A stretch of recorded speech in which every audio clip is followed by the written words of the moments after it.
Hello, everyone. In this chapter, we will study the relation of ASEAN and other extra-regional powers.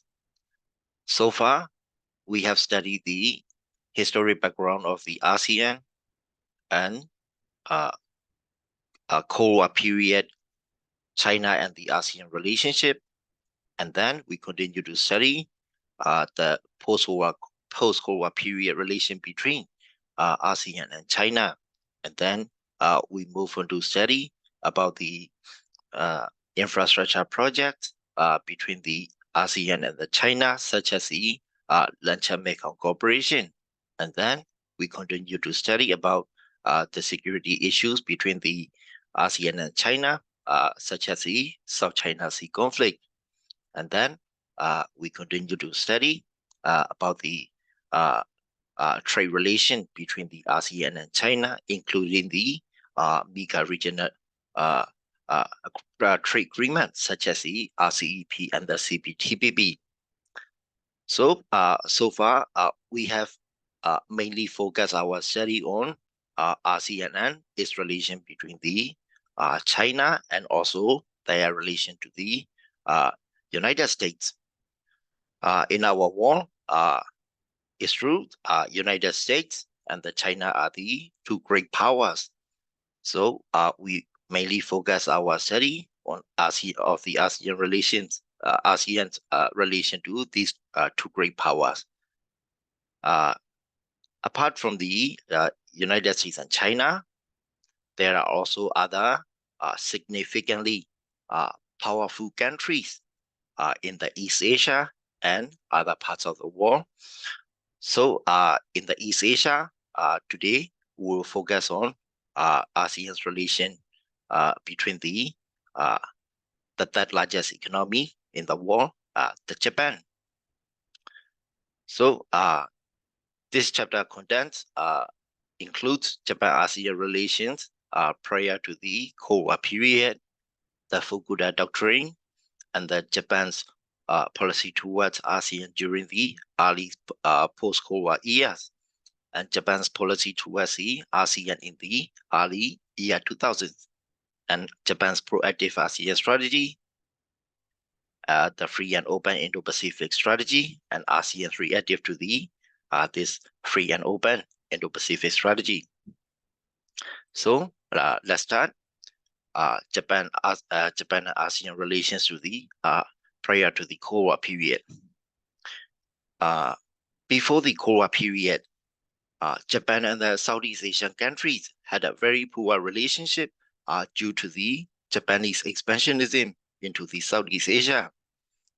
During the Second World War, the Japanese military invaded and occupied several ASEAN countries. In the 1941, Japan annexed French Indochina from the French. In the 1941 to 1942, Japan invaded and occupied Malaysia, which was British Malaysia, and Indonesia, which was Dutch East Indies, and the Philippines and Burma. Thailand joined Japan in the war after being effectively intimidated by Japan. However, Thailand did have a large resistance movement operating within the country. While occupying various countries in the Southeast Asia, the Japanese military was extremely brutal to the native population in the Southeast Asian countries. They committed various atrocities such as theft of the religious golden artifacts and many massacres of the civilians. In the early Cold War period, Japan's relation with Southeast Asian countries remained somewhat cold as a result of this. So we need to think a question. Do you think this Japanese historical legacy still affects Japan and the ASEAN relations in the modern time? So Japan and ASEAN during the early Cold War period after the World War II. So during the 1960s, Japan started to contribute to economic development in the Southeast Asia region. This was predominantly done by investment in the Southeast Asian countries by Japanese firms and official development assistance by the Japanese government. This was mainly done to support the US policy of containment of the communism in the Southeast Asia. During this time, Japan was also a key member in the founding of the Asian Development Bank in the Philippines. Despite these initiatives, Japan still had a negative foreign image in most of the Southeast Asia countries due to its imperialist past in the World War II period. During the early 1970s, there were some anti-Japanese riots in ASEAN countries and a backlash against the Japanese economic presence in the region. This led to continued friction within the ASEAN and Japan relationship. The Fukuda Doctrine, which is also called the turning point. Japan and ASEAN and Japan ties reached a turning point in the 1977.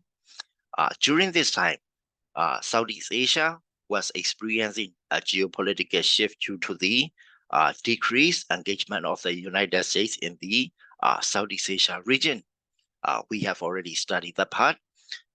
In 1977, Japanese Prime Minister Takeo Fukuda embarked on a tour to the ASEAN countries and gave a speech in the Manila that articulated Japan's new foreign policy towards the ASEAN countries.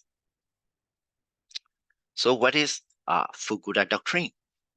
The Fukuda Doctrine articulated 3 points on Japanese foreign policy.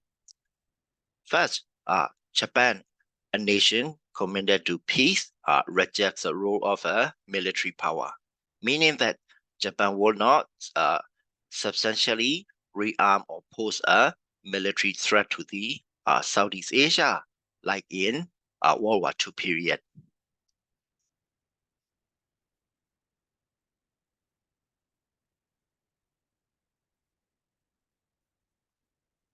Second, Japan, as a true friend of the countries of the Southeast Asia region, will do its best for consolidating the relationship of the mutual confidence and trust based on heart-to-heart understanding with these countries. Third, Japan will develop an equal partnership with ASEAN and its member states and contribute positively to the regional stability. These are the 3 points of the Fukuda Doctrine. This newly articulated foreign policy for Japan was welcomed by ASEAN because it addressed the ASEAN's fears of the renewed Japanese aggressiveness and gave ASEAN a new partner to aid in its development. This was especially important given that at the time, Japan had the most powerful economy in Asia. ASEAN-Japan ties were formalized in the March 1977 with the convening of the inaugural ASEAN-Japan Forum. Since the late 1970s, ASEAN countries view Japan's presence in the Southeast Asia region as a positive thing. Japan's economic support for the ASEAN continued throughout the 1980s until today. So, ASEAN and Japan relation in the post-Cold War years.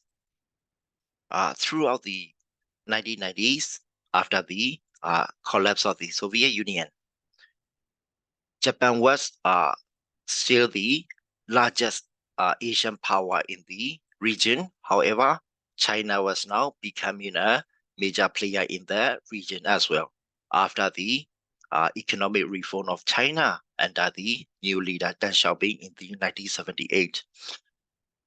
It was at this point that Japan also started helping with security issues in the ASEAN. Japan had a leadership role in the United Nations peacekeeping operations, PKO, in the Cambodia in the 1993. Japan was an original member of the ASEAN Regional Forum in the 1994, and Japan turned towards multilateralism in its dealing with the ASEAN in the other countries in the Indo-Pacific region. This shift to a more multilateral approach was accelerated by the late 1990s after the Asian financial crisis in the 1997. ASEAN by itself and the APEC were unable to deal with the fallout of the 1997 Asian financial crisis. To consolidate its regional policy, ASEAN needed stronger outside assistance from other economic and the political powers, especially from countries in the East Asian region, such as the China and the Japan. As we have studied, in the 1997 Asian financial crisis, United States didn't come to give any significant assistance or help to the Southeast Asian countries. Of course, they had their own reason. In response, Prime Minister Hashimoto announced that Japan would cooperate with the ASEAN toward stabilizing Asian currency and the financial markets, and would also assist ASEAN in achieving stable and sustained development through economic structural reforms. ASEAN welcomed this new Japanese initiative and sought to strengthen their relationship with Japan. So to help address these issues, Japan joined the ASEAN Plus 3 APT and became a member of the Chiang Initiative, along with China and the South Korea, which started from the 1997 Asian financial crisis. And then we will look into the ASEAN and Japan's relation in the early year 2000s. Throughout the early 2000s, Japan continued to actively and diplomatically engage with the ASEAN throughout two primary methods. Prime Minister visits to the ASEAN countries and the institutionalization of summit meetings through the ASEAN Plus 3.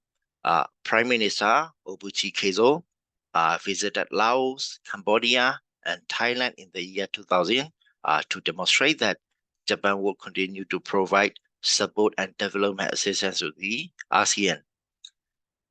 Prime Minister Koizumi Junichiro visited the Philippines, Malaysia, Thailand, Indonesia, and the Singapore in the year 2002. The well-known ex-Prime Minister of Japan, Shinzo Abe, made visits to the Indonesia and Malaysia in the 2007. He stressed three policies toward the ASEAN: realization of the Economic Partnership Agreement, promotion of the Mekong River region, and assistance in peace building. In addition to top-level visits to the region, the Japan-ASEAN Summit meeting became the institutionalized as part of the ASEAN Plus 3 process. Since 1997, Japan and the ASEAN leaders have met every year as part of the ASEAN Plus 3 process. So Japan's proactive ASEAN policy. During this time, China was rising in the region and becoming proactive in its ASEAN foreign policy too. Japan was concerned about this and responded to this situation by tirelessly pursuing its proactive ASEAN policy. In the 2002 ASEAN-Japan Summit, the Joint Declaration on the Comprehensive Economic Partnership, CEP, was signed between the ASEAN and the Japan. The declaration was aimed at increasing economic cooperation between the ASEAN and the Japan. The CEP had 5 objectives. First, to strengthen economic integration between Japan and ASEAN through the creation of a CEP. Second, to enhance the competitiveness of the Japan and ASEAN in the world market through strengthened partnership and linkages. And third, to progressively liberalize and facilitate trade in goods and services, as well as create a transparent and liberal investment regime. Fourth, to explore new areas and develop appropriate measures for further cooperation and economic integration. Fifth, to facilitate the more effective economic integration of the newer ASEAN members and bridge the development gap among the ASEAN member states. So, if we look at the Japan's policy in the modern time, they focus mainly on the economic development and the cooperation in terms of the economic development, but they left out the issue of the security cooperation because China, the great power close to our ASEAN country, will not like it. The Comprehensive Economic Partnership, CEP, eventually transformed into the ASEAN-Japan Comprehensive Economic Partnership, or AJCEP agreement in the 2008.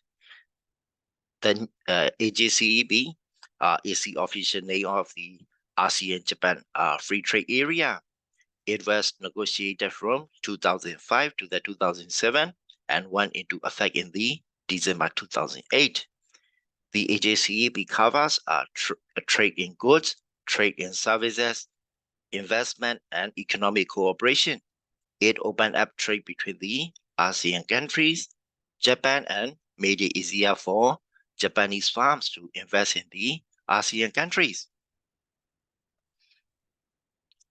Japan, as a diplomatic move, also acceded to the Treaty of Amity and Cooperation, TAC, in 2004. This was only 1 year after China acceded to the TAC. Japan also supported ASEAN in its effort to combat piracy. It granted advisory and logistical support to the Philippines and Indonesia in their efforts to combat pirates operating near their coastal waters. These security efforts were positively received by ASEAN states. On the economic front, Japan also focused to support on the Mekong ASEAN countries. In January 2007, the Japan-Mekong Region Partnership Program was adopted with the special emphasis on the 3 priority areas: enhance Japan-Mekong Region Partnership, sustainable economic growth of the Mekong region, and life with dignity for the people in the Mekong region and fulfillment of their potential.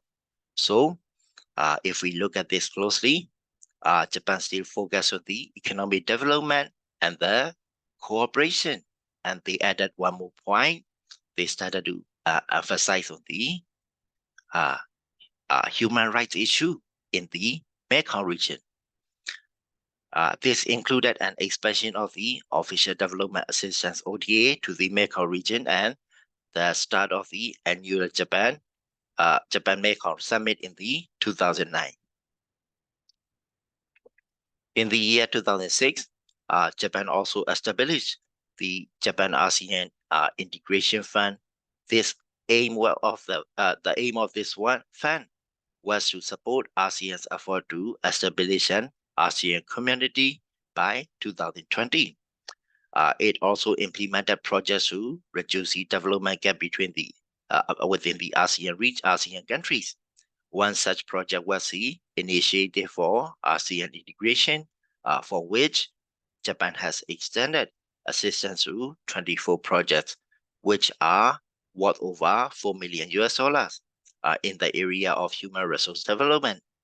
As of 2019, Japan has contributed approximately $680 million to the Japan-ASEAN Integration Fund. These moves were largely to answer China's varied various proactive initiatives in the ASEAN countries to extend its influence in the Asia Pacific region. The AJCEB was largely to a response to the announcement of the ASEAN-China free trade area in the 2001.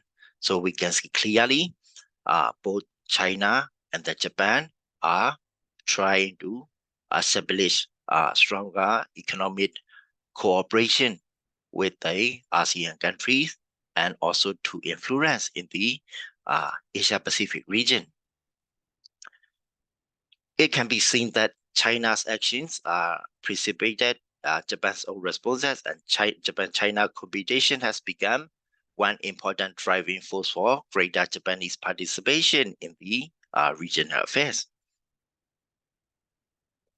So the question, do you think Japan's increased engagement with the ASEAN is a positive thing, or what are its side effects?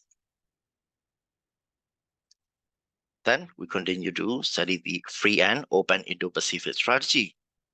In August 2016, Japanese Prime Minister Shinzo Abe announced the Free and Open Indo-Pacific Strategy, FOIPS.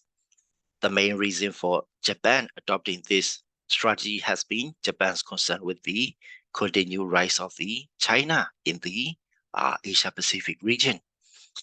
With its constant economic growth, even after the global financial crisis of the 2008, China has continued to expand its power and influence in the East China Sea, the South China Sea, and the Indian Ocean.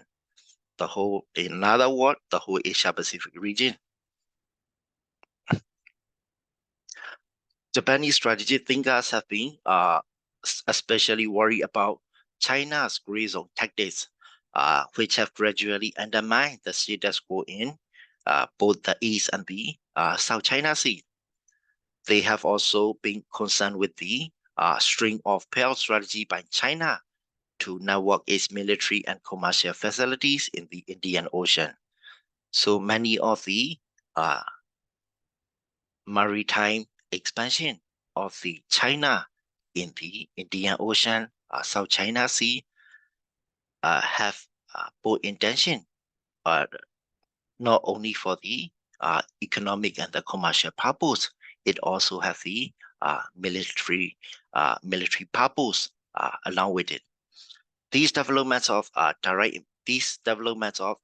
implications on Japanese security, since Japan relies upon the trade routes that run through the Indian and the Pacific Ocean. The FOIP strategy focuses on the establishing a stable power balance in the Indo-Pacific region. This includes trying to ensure that the United States maintains a sizable security presence in the Indo-Pacific region. The FOIP strategy also focuses on building strong security and economic relationships with India and Australia in order to ensure a stable balance of power in the region.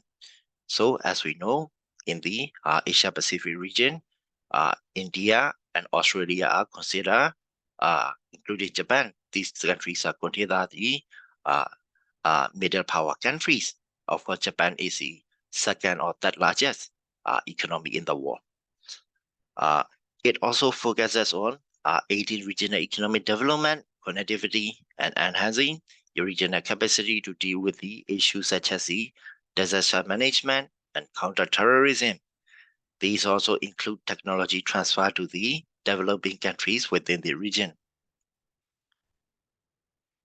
One example of Japan's capacity building efforts has been supporting ASEAN cybersecurity abilities with the launching of the Bangkok-based ASEAN-Japan Cybersecurity Capacity Building Center in September 2018. Japan has also helped increase the capacity of ASEAN Coast Guards through the sales of the small naval vessels to the countries such as the Philippines and the Vietnam.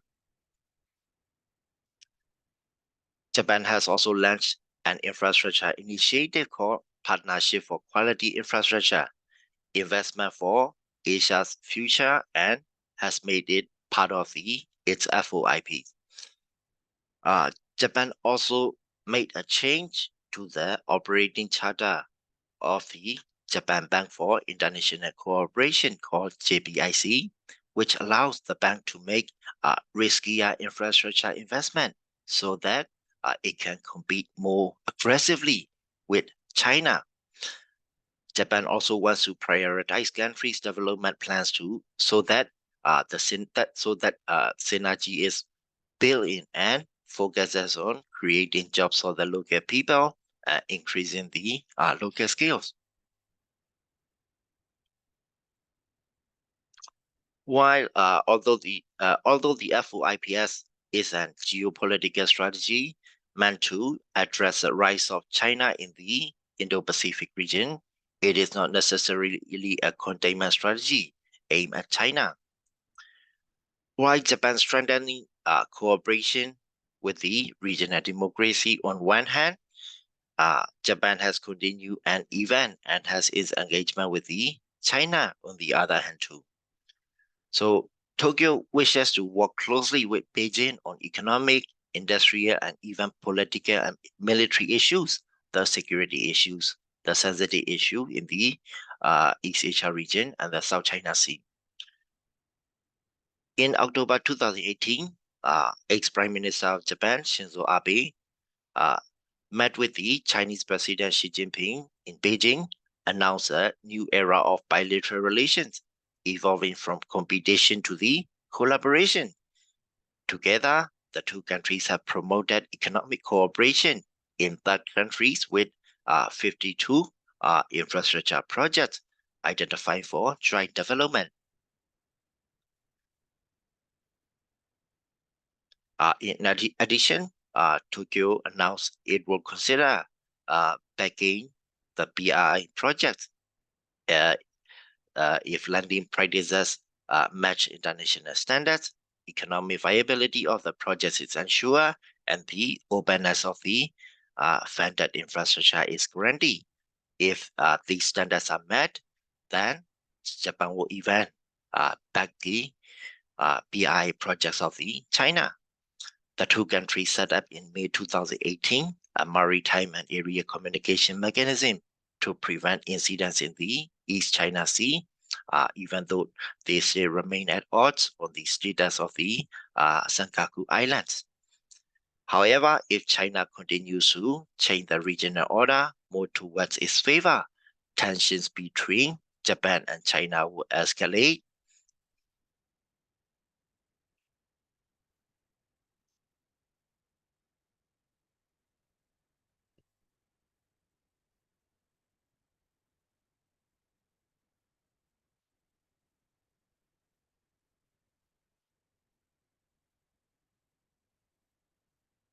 So we also need to look at ASEAN's reaction to this FOIPS. For Japan, ASEAN is the key for success of the FOIPS, free and open Indo-Pacific. While some countries such as Brunei and Cambodia have officially welcomed Japan's FOIPS, ASEAN itself has reservation about endorsing FOIPS because ASEAN does not want to choose sides in the ongoing US versus China dynamics in the region. In response to the Japanese geopolitical rhetoric on the FOIP has been softened. The strategy has been transformed into the milder sounding vision or the concept level only so far.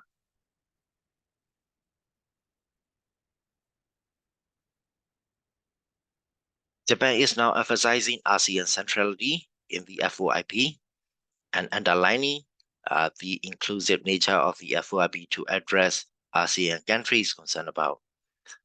Japan has now downplayed the importance of sharing democratic values to accommodate countries like Thailand, Vietnam, and Myanmar. These new approaches have been paying off according to a 2019, 2020, and 2021 ISEAS surveys, Japan is the most trusted country by opinion leaders in the ASEAN. So do you think it is likely that Japan's free and open Indo-Pacific will be successful in the Asia-Pacific region? So in summary, prior to the 1970s, ASEAN-Japan relations were strained due to the Japanese expansionism during the World War II years and the historical legacy of Japanese atrocities during its occupation of Southeast Asia countries in the World War II period. In the 1977, Japanese Prime Minister Takeo Fukuda embarked on a tour on the ASEAN countries and outlined a new Japanese foreign policy towards ASEAN, which emphasized Japanese pacifism and forming economic and political partnership with ASEAN. This new development dramatically improved Japan-ASEAN relations, and Japan became a key partner for the ASEAN throughout the rest of the Cold War period. Throughout the year 1990s, Japan participated in various multilateral organizations with ASEAN, including the ARF and the ASEAN Plus 3. Throughout year 2000s, Japan stepped up its engagement with ASEAN due to concerns regarding China's rise in the East Asia region and China's proactive policy in the region. This engagement included increased ODA to the Mekong countries and the launching of the AJCEP. China's continued rise and growing influence in the ASEAN and the South Asia led to Japan announcing the free and open Indo-Pacific strategy in the 2016. Japanese strategy thinkers have been concerned about China's gray zone tactics in the East China Sea and the South China Sea because these actions may threaten the sea trade routes that Japan depends on. The FOIP's strategy focuses on establishing a stable power balance in the Indo-Pacific region. It also focuses on aiding regional economic development, connectivity, enhancing regional capacity to deal with the issues such as disaster management and the counter-terrorism. Why? Although the FOIP was designed in response to China's dramatic rise in the Asia-Pacific region, it is not exactly a China containment strategy. According to Japan, Japan is still engaging with China on the economic and the security issues too. Japan's relation with ASEAN countries are at the heart of the Indo-Pacific strategy, and in order for the free and open Indo-Pacific strategy to succeed, and ASEAN countries must be supportive of it. ASEAN countries have been wary to outright support of this FOIPS so far, and as a result, Japan has softened its rhetoric and has underlined the inclusiveness of the FOIPS. Japan enjoys high favorability ratings in the almost all the Southeast Asia countries, and this will help move some of Japan's initiative in the region to move forward. However, if US and China tensions continue to escalate, Japan's vision for the region and for ASEAN may not succeed. That's what we need to look in the see in the future what will happen. So that is all for this chapter. Thank you for giving attention.